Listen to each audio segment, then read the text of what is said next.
આ સુરેશભાઈ જાનીના હાસ્ય દરબારમાં હું આજે ભેરવાયો. ટચોકડી જાહેરાત એમણે મોકલી. અમને એક મ્યુઝિયમના સિક્કા સંગ્રહ વિભાગમાં ઈસવીસન પૂર્વે 840 કોતરેલો એક પ્રાચીન સિક્કો પણ જોવા મળેલો. હવે મને આમાં સમજણ ના પડી. હવે એમાં નીચે કાઉન્સમાં લખ્યું છે સુરેશભાઈએ.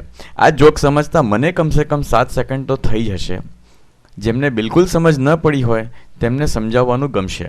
શરત એ જ કે એમણે પોતાનું અટ્ટહાસ્ય રેકોર્ડ કરીને એની MP3 ફાઇલ અમને મોકલવી પડશે.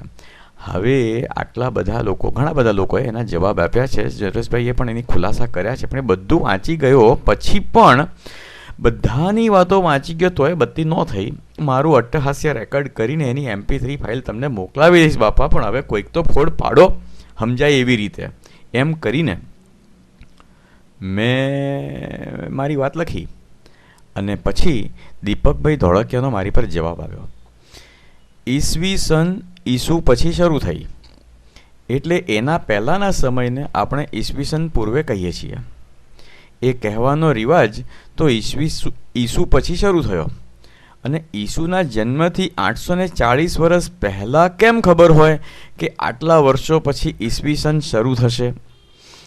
એ વખતે જે કેલેન્ડર હોય એની સાલ લખી હોય, પણ તે પછી આપણે નક્કી કરીએ કે એ ઈસવીસન પૂર્વે 840 ગણાય કે પછી. સિક્કા પર તો ના જ લખ્યું હોય ને. અખિલભાઈ વાંધો નહીં, હું પણ ચક્કરમાં પડ્યો હતો.